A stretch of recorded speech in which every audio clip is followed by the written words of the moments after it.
है कि थोड़े से समय में ये विश्वविद्यालय पूरी प्रगति कर रहा है। 50,000 से ज़्यादा इसमें बच्चे हैं। भवन भी इसका बहुत सुंदर है और आधुनिक फैसिलिटीज़ इसमें दी जा रही हैं और जितनी और ज़रूरतें हैं खेल के मैदान की, ऑडिटोरियम की, क्लासरूम की, उसके लिए भी हरियाणा सरकार सुविधाएं जल्दी से जल्दी और देगी। और हरियाणा सरकार का पूरा ध्यान है कि हमारे बच्चे शिक्षित हों। इसीलिए बेटियों के लिए विशेषकर हर 20 किलोमीटर के अंदर हमने उनके लिए कॉलेज की स्थापना की है। 13-14 सरकारी विश्वविद्यालय आज हमारे यहाँ विद्यमान हैं। 40-50 के बीच में प्राइवेट विश्वविद्यालय हैं। और जो समाज शिक्षित होता है वो निश्चित तौर पर प्रगति करता है। तो हमारी पूरा ध्यान हरियाणा सरकार का ही है कि पूरे बच्चा हमारा शिक्षित हो।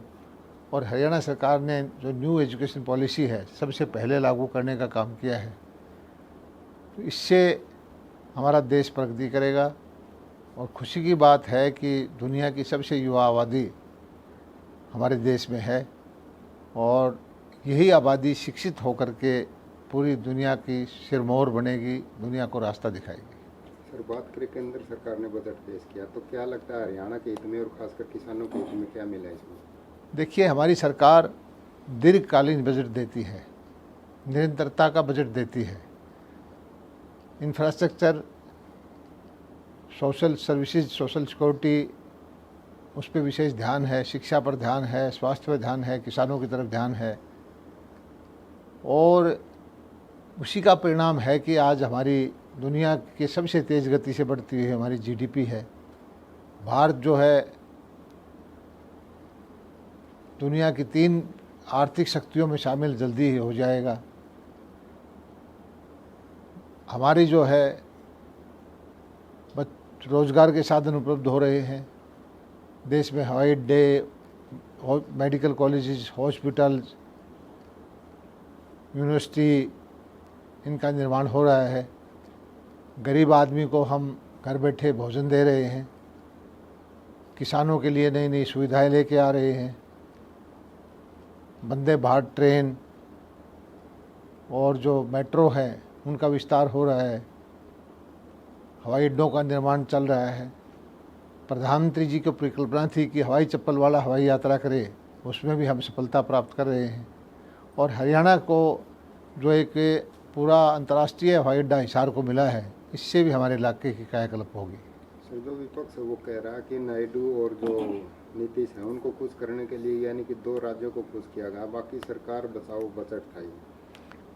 ये विपक्ष का काम है कि भ्रम फैलाए, भ्रांति फैलाए, वो अपना काम करे। लेकिन जो हमारा क्षेत्र पिछड़ा है उसको ज़्यादा संसाधन देना लोकतंत्र के लिए अच्छी बात है। बिहार सभी मानते हैं कि सबसे कमज़ोर राज्य है। वैसे भी प्रधानमंत्री जी ने जो एस्पिरेशनल डिस्ट्रिक्ट हैं पूरे प्रदेश के, पूरे देश के, उनके लिए विशेष ध्यान देते हैं कि वो आगे बढ़ें और सारा देश समान गति से आगे बढ़े और हमारे देश के अंदर गरीबी अमीरी की जो खाई है वो मिटे, रोज़गार के साधन उपलब्ध हों, देश प्रगति करे। दीर्घकालीन योजनाएं बना करके निरंतरता का हम ख्याल कर रहे हैं। सर, हरियाणा की बात करें तो कांग्रेस जो है हरियाणा मांगे हिसाब यात्रा चला रही है, तो क्या लगता है 10 साल का हिसाब दे पाएगी बीजेपी सरकार? हम हर रोज़ जनता को हिसाब देते हैं, जनता के प्रति जवाबदेह हैं।